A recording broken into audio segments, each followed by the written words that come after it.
ನಮಸ್ಕಾರ. ವನಜಾ ಮಲೆನಾಡು ಬಂದಾಯಿತು, ಹೊಸ ವಿಡಿಯೋ ತಂದಾಯಿತು. ಬನ್ನಿ ಇವತ್ತು ಪ್ರೇಮ ಕಾವ್ಯ ಸೀರಿಯಲ್ಲು ಹೇಗೆ ಮೂವ್ ಆಗುತ್ತೆ, ಏನು ಸ್ಟೋರಿ ನೋಡೋಣ. ಅದಕ್ಕೆ ಮುಂಚೆ ನನ್ನ ವಿಡಿಯೋಕ್ಕೆ ಸಬ್ಸ್ಕ್ರೈಬ್ ಮಾಡಿಲ್ಲ ಅಂದರೆ ದಯವಿಟ್ಟು ಸಬ್ಸ್ಕ್ರೈಬ್ ಮಾಡ್ಕೊಳ್ಳಿ, ಹಾಗೆ ಒಂದು ಲೈಕ್ ಕೊಡಿ. ಇವತ್ತು ಪ್ರೇಮನ ಚಿಕ್ಕತ್ತೆ ತುಂಬ ಚಿಂತೆ ಮಾಡ್ತಾ ಕೂತಿದ್ದಾಳೆ. ಅಂದರೆ ತುಂಬ ಸೀರಿಯಸ್ ಆಗಿ ಗಾಬರಿ ಆಗಿಬಿಟ್ಟಿದ್ದಾಳೆ. ಅವಳು ಯಾಕೆ ಅಂದರೆ ಅಲ್ಲಿ ದಾಮಿನಿ ಮತ್ತು ಸ್ನೇಹ ಮಾತಾಡೋದನ್ನು ಇವಳು ಕೇಳಿಸ್ಕೊಂಡ್ಳು. ಕಲ್ಯಾಣಿ ಮತ್ತು ಎಲ್ಲರನ್ನೂ ಬುಡ ಸಮೇತ ಎಲ್ಲರನ್ನೂ ಸಾಯಿಸ್ಬಿಟ್ಟು ನಾನು ದ್ವೇಷ ತೀರಿಸ್ಕೋಬೇಕು ಅಂತ ಅವಳು ಮಾತಾಡ್ತಿರ್ತಾಳಲ್ಲ, ಅದನ್ನು ಇವಳು ಕೇಳಿಸ್ಕೊಂಡು ಗಾಬರಿಯಾಗಿ ತುಂಬ ಶಾಕ್ ಆಗಿದ್ದಾಳೆ. ಹಂಗಾಗಿ ಬಂದು ಒಂದು ಮೂಲೆಯಲ್ಲಿ ಕೂತ್ಕೊಂಡಿರ್ತಾಳೆ. ಅಲ್ಲಿಗೆ ಮಗ ಬರ್ತಾನೆ. ಮಗ ಬಂದು, ಅಮ್ಮ ನನಗೆ ಸ್ವಲ್ಪ ದುಡ್ಡು ಬೇಕಮ್ಮ ಕೊಡು ಅಂತಾನೆ. ಆದರೆ ಇವಳು ಮಾತೇ ಆಡಲ್ಲ. ಏನಾಯ್ತಮ್ಮ ನಿನಗೆ, ಮಾತೇ ಆಡ್ತಿಲ್ವಲ್ಲ ಅಂತಾನೆ. ಅದಕ್ಕೂ ಮಾತಾಡಲ್ಲ. ಸರಿ ನಾನು ಸ್ವಲ್ಪ ದುಡ್ಡು ತಗೊಳ್ತೀನಿ, ಇಲ್ಲೇ ಅಲ್ವಾ ಇಡೋದು ನೀನು, ತಗೊಳ್ತೀನಿ ಅಂತಾನೆ. ಅದಕ್ಕೂ ಮಾತಾಡಲ್ಲ. ಅವನು ಸ್ವಲ್ಪ ದುಡ್ಡು ತಗೊಂಡು ಅವನು ಹೊರಟೋಯ್ತಾನೆ. ಅವನು ಆ ಕಡೆ ಹೋದ್ಮೇಲೆ ದಾಮಿನಿ ಮತ್ತು ಸ್ನೇಹ ಇಲ್ಲಿಗೆ ಬರ್ತಾರೆ. ಇವಳು ಕೇಳಿಸ್ಕೊಂಡಿರೋದು ನೋಡಿರ್ತಾರೆ. ಇಲ್ಲಿಗೆ ಬಂದುಬಿಟ್ಟು ನೀರು ಕುಡಿ, ಏನಕ್ಕೆ ಗಾಬರಿಯಾಗಿದೆಯಾ, ನೀರು ಕುಡೀರಿ ಅಂತ ಫಸ್ಟು ಮರ್ಯಾದೆಯಿಂದ ಮಾತಾಡಿಸ್ತಾಳೆ ದಾಮಿನಿ. ಅವಳು ನೀರು ಬೇಡ ನನಗೆ ಅಂತಾಳಲ್ವಾ. ಆಮೇಲೆ ಒಂದು 5 ನಿಮಿಷ ಏನಕ್ಕೆ ಗಾಬರಿ ಆಗಿದ್ದೀರಾ, ಯಾಕೆ ಗಾಬರಿ ಆದ್ರಿ ಅಂತ, ಯಾಕಕ್ಕ ಗಾಬರಿ ಆದ್ರಿ ಅಂತೆಲ್ಲ ಕೇಳ್ತಾಳೆ. ಅವಳು ಏನು ಮಾತಾಡದೇ ಇದ್ದಾಗ, ಏಯ್ ಕುಡಿಯೋ ನೀರು, ಏನಾಯ್ತೆ ಅಂತ ಕೇಳ್ತಾಳೆ. ಆಗ ಇವಳಿಂದ ಗಾಬರಿ ಆಗಿಬಿಡ್ತಾಳೆ. ಗಾಬರಿ ಆದ ತಕ್ಷಣವೇ ಫಸ್ಟು ನೀರು ಕುಡಿ ಅಂತ ರೊಟ್ಟೆ ಹಿಡ್ದು ಎತ್ತುತ್ತಾಳೆ. ರೊಟ್ಟೆ ಹಿಡ್ದು ಎತ್ತಿದ ತಕ್ಷಣ ಹೇಳ್ತಾಳೆ ಮೇಲೆ ಎದ್ಬಿಟ್ಟು ನೀರು ಕೊಟ್ಟ ತಕ್ಷಣ ಸ್ವಲ್ಪ ನೀರು ಕುಡಿತಾಳೆ. ನೀರು ಕುಡಿದ್ಮೇಲೆ ಹೇಳ್ತಾಳೆ, ದಾಮಿನಿ, ನೀನೇನಾರ ಈ ವಿಷಯನ ಹೊರಗಡೆ ಬಾಯಿ ಬಿಟ್ಟರೆ ನಿನ್ನನ್ನು ಸುಮ್ಮನೆ ಬಿಡಲ್ಲ. ನೀನು ಹೊರಗಡೆ ಬಿಡಲಿಲ್ಲ ಅಂದರೆ ನೀನು ಸೇಫ್ ಆಯ್ತೀಯ, ಇಲ್ಲ ಅಂದರೆ ನೀನು ನಿಜವಾಗ್ಲೂ ನೀನು ಅಂತ ಹೇಳ್ತಾಳೆ. ಅವು ಎದ್ರುಕೊಂಡು ಅವಳು ಒಂದು ಮೂಲೆಯಲ್ಲಿ ಕೂತಿರ್ತಾಳೆ. ಈ ಕಡೆ ಬಂದು ಪ್ರೇಮ ಕಾವ್ಯ ಅವಳ ಹೆಂಡ್ತಿಗೆ ಇವಳು ಚಾಡಿ ಹೇಳ್ಕೊಟ್ಟಿರ್ತಾಳೆ ಅಲ್ವಾ, ಮಹಾದೇವನ ಹೆಂಡ್ತಿಗೆ ಕಾವ್ಯಂಗೆ. ಅದನ್ನು ಸೇಡ್ ತೀರಿಸ್ಕೊಳ್ಳೋಕ್ಕೆ ಮಹಾದೇವ ಅಲ್ಲ ಅಟ್ಯಾಕ್ ಮಾಡಿರ್ತಾನೆ. ಅದಕ್ಕೆ ಎದ್ರುಕೊಂಡು ಅವಳು ಬಂದ್ಬಿಟ್ಟು ಕಾವ್ಯಂಗೆ ನೀತಿ ಬೋಧನೆ ಮಾಡ್ತಾ ಇರ್ತಾಳೆ. ಗಂಡ ಅಂದರೆ ದೇವರು, ಗಂಡ ಅಂದರೆ ಹಂಗಿರಬೇಕು, ಗಂಡ ಅಂದರೆ ಹಿಂಗಿರಬೇಕು, ಗಂಡಿಗೆ ಏನು ಅನ್ನಬಾರ್ದು ಮಾಡಬಾರ್ದು ಅಂತೆಲ್ಲ ಹೇಳ್ತಾ ಇರ್ತಾಳೆ. ಏನೇ ಆಯಿತು, ತಲೆ ಕೆಟ್ಟೋಯ್ತೇನೆ ನಿನಗೆ, ನೆನ್ನೆ ನೋಡಿದ್ರೆ ಅವನಿಗೆ ಹಂಗೋಗಿ ಹಿಂಗೋಗಿ ಹಂಗೆ ಮಾಡು ಹಿಂಗೆ ಮಾಡು ಅಂತಿದ್ದೆ, ಇವತ್ತಾಗಲೇ ಈ ಥರ ಮಾತಾಡ್ತಿದ್ದೀಯಲ್ಲ ಅಂತಾನೆ. ಅದೆಲ್ಲ ಇರಲಿ ಕಣೆ, ನೀನು ಗಂಡ ಅಂದರೆ ದೇವ್ರ ಥರ ನೋಡ್ಕೋಬೇಕು, ಗಂಡನ ಪ್ರೀತಿನೇ ನೋಡ್ಕೋಬೇಕು, ಬೇರೆ ಯಾರು ನಿನ್ನನ್ನು ಪ್ರೀತಿ ಮಾಡಲ್ಲ, ಹಂಗೆ ಹಿಂಗೆ ಅಂತ ಏನೇನೋ ಕತೆಗಳೇ ಹೇಳ್ತಾಳೆ.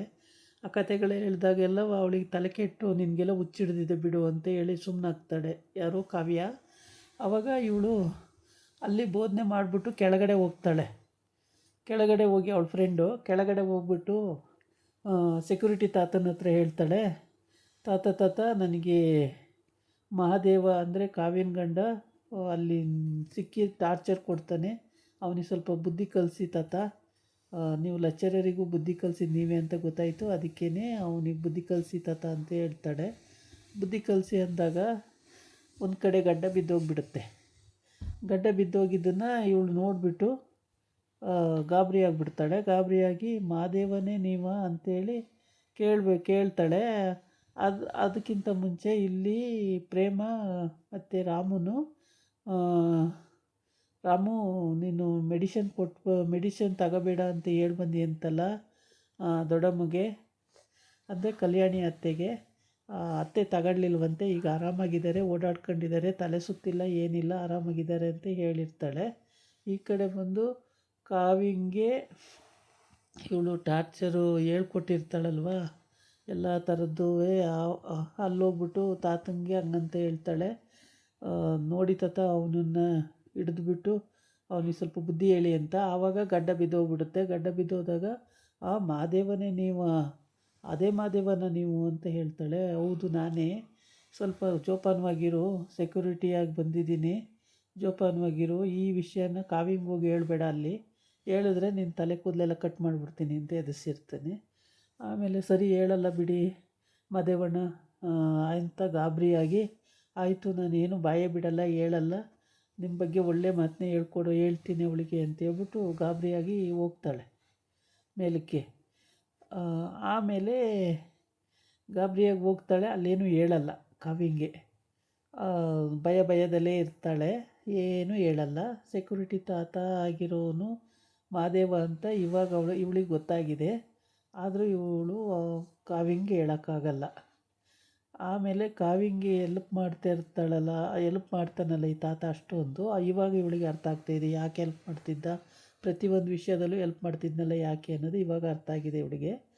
ಆದರೆ ಇವಳು ಇವಾಗ ಏನು ಹೇಳೋ ಪರಿಸ್ಥಿತಿಲಿ ಇಲ್ಲ.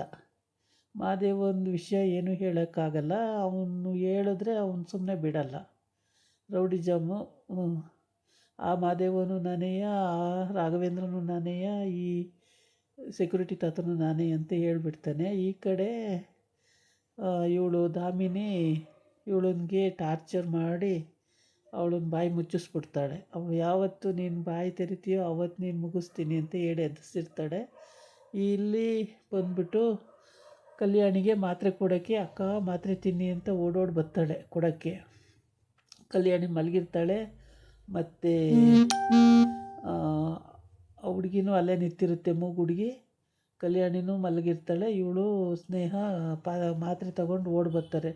ಪಂಚಮಿ ಆ ಕಡೆಗೆ ಎದ್ದು ನಿಂತ್ಕೊತಾಳೆ.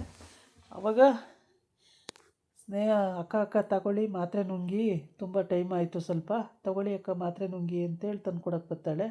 ಅದಕ್ಕೆ ನನಗೆ ಮಾತ್ರೆ ಅವಶ್ಯಕತೆ ಇಲ್ಲ, ನನ್ನ ಮಗ ಹೇಳಿದ್ದಾನೆ ಮಾತ್ರೆ ಇನ್ನೇನು ತಿನ್ನೋದು ಬೇಡ, ಆರಾಮಿದೆಯಾ ದೊಡ್ಡಮ್ಮ ನೀನು, ಏನು ತಿನ್ನಬೇಡ, ಮಾತ್ರೆ ಎಲ್ಲ ತಿನ್ನಬೇಡ ಅಂತ ಹೇಳಿದ್ದಾನೆ, ನಾನು ಮಾತ್ರೆ ತಿನ್ನಲ್ಲ, ಬೇಡ ನನಗೆ ಅಂತ ಹೇಳ್ತಾಳೆ.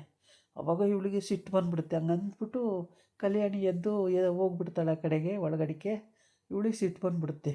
ಮಾತ್ರೆ ತಿನ್ನು ಅಂದರೆ ತಿನ್ನಲ್ಲ ಅಂತಾಳಲ್ಲ ಅಂತ ಹೇಳ್ಬಿಟ್ಟು. ಇದು ಇವಳಿಗೆ ಕೊಡ್ತಾಯಿರೋ ಪೆಟ್ಟು ದಾಮಿನಿಗೆ. ಆಮೇಲೆ ಸ್ನೇಹನೂ ಗಾಬರಿ ಆಗ್ಬಿಡ್ತಾಳೆ. ಮಾತ್ರೆ ತಿನ್ನಲ್ಲ ಅಂದ್ಬಿಟ್ಲಲ್ಲ, ಸ್ನೇಹನೂ ಗಾಬರಿ ಆಗ್ಬಿಡ್ತಾಳೆ. ಹೆಂಗೆ ರಾಮ ಬಂದು ಹೇಳಿದ ತಕ್ಷಣ ಮಾತ್ರೆ ತಿನ್ನಲ್ಲ ಅಂತಿದ್ದಾಳಲ್ಲ ಈ ಮುದುಕಿ ಅಂತೇಳ್ಬಿಟ್ಟು. ಅಲ್ಲೂ ಸಿಟ್ಟು ಇವಳಿಗೆ. ಅವಳಿಗೂ ಸಿಟ್ಟು, ಇವಳಿಗೂ ಸಿಟ್ಟು. ದಾಮಿನಿಗಂತೂ ಕೊತ ಕುದೀತಾ ಇದೆ. ಹೆಂಗಾದರೂ ಮಾಡಿ ಕಲ್ಯಾಣಿನ ಮುಗಿಸ್ಬಿಟ್ರೆ ಈಸಿಯಾಗಿ ಅವ್ರ ಸಂಪತ್ತೆಲ್ಲ ಇವಳು ಬಳಸ್ಕೋಬೋದು ಅನ್ನೋದೊಂದು ಆಸೆ ಇತ್ತು. ಆಗ ಪಂಚಮಿಗೆ ಖುಷಿ ಆಯಿತು. ಮಾತ್ರೆ ತಿನ್ನಲ್ಲ ಅಂದ್ಲಲ್ಲ, ಪಂಚಮಿಗೆ ಭಾಳ ಖುಷಿ ಆಯಿತು. ಆದರೆ ಈ ಪಂಚಮಿ ಅತ್ತೆ ಬದುಕೋದೇ ಕಷ್ಟ ಆಗಿದೆ ಇವಾಗ. ಏಕೆಂದರೆ ಅವಳಿಗೆ ವಿಷಯ ಗೊತ್ತಾಗಿದೆ ಅಂತ ಈಗ ಅವಳಿಗೆ ಟಾರ್ಗೆಟ್ ಮಾಡ್ತಾಳೆ ಇವಳು ದಾಮಿನಿ. ಯಾವಾಗಲೂ ಅವಳಿಗೆ ಟಾರ್ಗೆಟ್ ಮಾಡಿಕೊಂಡು ಅವಳಿಗೆ ಹಿಂಸೆ ಕೊಡ್ತಾಳೆ. ಈ ಕಡೆ ಬಂದು ಒಬ್ಬ ಜ್ಯೋತಿಷಿನ ವೇಷ ಹಾಕ್ಕೊಂಡು ಬಂದುಬಿಟ್ಟು ಕಾವ್ಯಂಗೆ ಬುದ್ಧಿ ಹೇಳೋದು.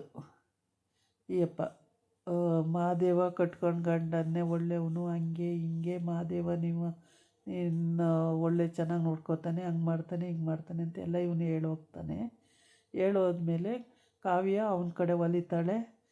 ಹೊಲಿದ್ಬಿಟ್ಟು ಮಹಾದೇವ ನಾನು ಮಾಡಿದ್ದೆಲ್ಲ ತಪ್ಪಾಯಿತು, ನೀನು ಇಷ್ಟು ಒಳ್ಳೆಯವನು ಅಂತ ನಂಗೆ ಗೊತ್ತೇ ಇರಲಿಲ್ಲ, ನೀನು ತುಂಬ ಒಳ್ಳೆಯವನು ಮಹಾದೇವ ಅಂತ ಹೇಳ್ತಾಳೆ. ಅಂತ ಆ ಥರ ಕನಸು ಕಾಣ್ತಿದ್ದಾಳೆ ಅನಿಸುತ್ತೆ ಕಾವ್ಯ.